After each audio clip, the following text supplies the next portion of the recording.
اپنے دین کی قدر کرو، اسلام و ایمان کی قدر کرو، گناہوں کے اندر دل مت اٹکاؤ۔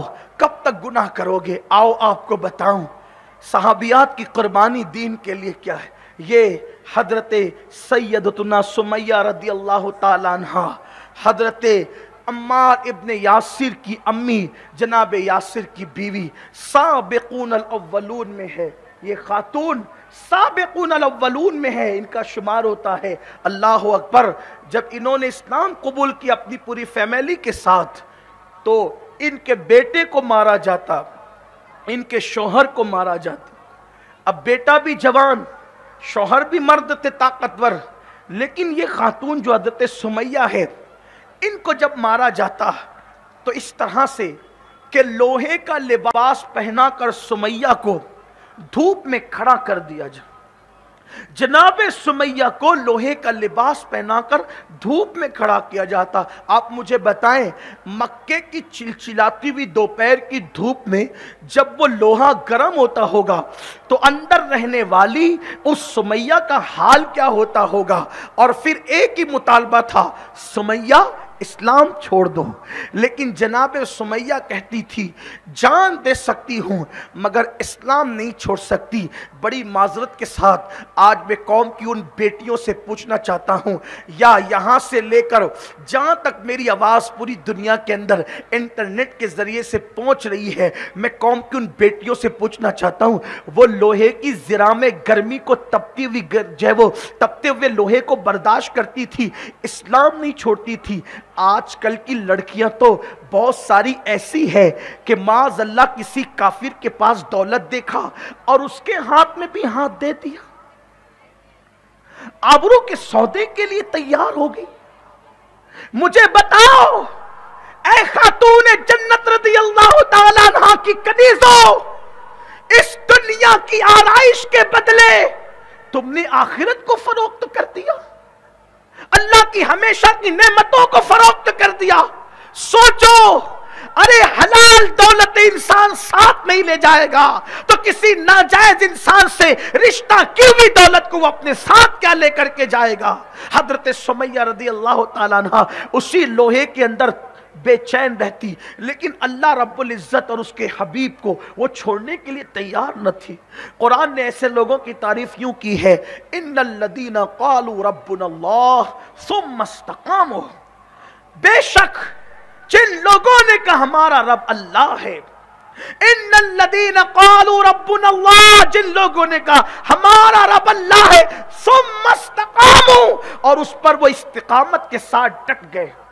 اب دنیا کی کوئی طاقت، دنیا کا کوئی عیش و آرام اور عشرت ان کو کبھی دین سے دور نہ کر سکے، انہیں دین سے بیزار نہ کر سکے، انہیں گناہوں کی طرف نہ لے جا سکے، انہیں کفر کی طرف نہ لے جا سکے۔ ان کا حال کیا ہوتا ہے؟ تتنزل علیہم الملائکہ، پھر ان پر اللہ کے فرشتے نازل ہوتے ہیں اور کہتے ہیں اللہ تخافوا ولا تحزنوا وابشروا بالجنۃ التي کنتم توعدون۔ وہ فرشتے آ کر کہتے ہیں گھبرانا مت، خوف مت کھانا، ہم تمہارے دنیا میں بھی مددگار ہیں اور آخرت میں بھی تمہارے مددگار ہیں۔ اللہ اکبر۔ اور پھر کہا جاتا ہے، وہ کہتے ہیں کہ یہاں سے اس دنیا میں بیٹھے بیٹھے جنت کی بشارت لو جس کا تم سے وعدہ کیا گیا ہے۔ اے خاتون جنت کی کنیزوں، حضرت سمیہ رضی اللہ تعالیٰ عنہ کو بہت ستایا گیا، بہت ستایا گیا، لوہے کی زرہ پہنا کے دھوپ میں کھڑا کیا جاتا رہا۔ جب دین چھوڑنے کے لیے تیار نہ ہوئی تو ابو جہل آ کر کے نیزہ لے کر سمیہ کو ڈراتا ہے اور ڈرا کر کے کہتا ہے سمیہ اگر تو نے محمد کا دین نہ چھوڑا تو میں تمہیں قتل کر دوں گا۔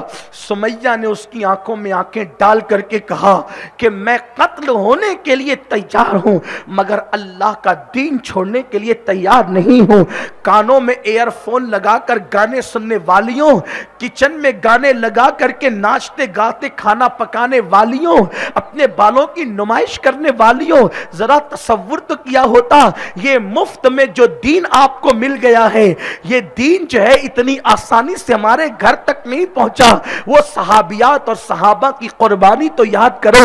اے خاتون جنت کی کنیزوں، اگر خود کا 6 مہینے کا بچہ مر جائے اور اس کے بدلے میں کوئی چیز ملے تو انسان کہتا ہے بڑی قربانی دے کر میں نے یہ پایا ہے۔ اللہ اکبر۔ صحابہ کرام کی وہ مقدس جانیں، اللہ اللہ، جن نفوس کو فرشتے بھی رشک کی نظر سے دیکھتے تھے، ان جانوں کی قربانیاں دی گئی ہے۔ اور یہ بات بھی آپ کو بتا دوں، مردوں سے پہلے اگر اسلام پر کسی نے جان کی قربانی پیش کی ہے تو وہ کوئی اور نہیں ہے، وہ یہی حضرت سمیہ رضی اللہ تعالی عنہا ہے۔ اللہ اکبر۔ جب ابو جہل نیزہ تان کر کہتا ہے سمیہ محمد عربی کا دین چھوڑ دو، سمیہ کہتی ہے نہیں، اس ظالم نے ناف کے نیچے آپ کو نیزہ مارا اور نیزہ مار کر کے آپ کو شہید کر دیا۔ یہ پہلی شہادت تھی اسلام میں جو حضرت سمیہ کے ذریعے سے جو ہے وہ دنیا نے دیکھی۔ اے خاتون جنت کی کنیزوں، مجھے بتاؤ، جب تم اپنے گھروں سے بے پردہ نکلتی ہوگی تو ان نفوس کی روحوں پر کیا گزرتی ہوگی؟ جب عورتیں اپنے حسن کی نمائش کرتی ہوگی تو ان عورتوں کے جنہوں نے قربانی دی اسلام کے لیے ان کے وجود پر کیا گزرتی ہوگی؟ یاد رکھنا، اللہ کا دین چھوڑ کر نہ کسی کو عزت ملی ہے، نہ مجھے اور آپ کو عزت مل سکتی ہے۔ اس لیے گناہوں کی زندگی میں، گناہوں کی رنگ ریلیوں میں اپنی زندگی کو گزارنے والوں آؤ، اللہ کی بارگاہ میں سچی توبہ کرو۔ گناہ کر کے عزت نہیں مل سکتی، اللہ اکبر، اللہ کی نافرمانی کر کے سکون نہیں مل سکتا۔ آؤ آؤ توبہ کرو۔ دولت کی بنیاد پر، جوانی کی بنیاد پر، دولت کے نشے میں، جوانی کے نشے میں، دولت کی ریل پیل میں کبھی اللہ کی نافرمانی نہیں کرنا، اس لیے کہ اللہ کی طاقت اللہ کی طاقت ہے، اللہ کی دیوی عزت اللہ کی دیوی عزت ہے۔ آئیے کمنٹ شیئر ضرور کریے۔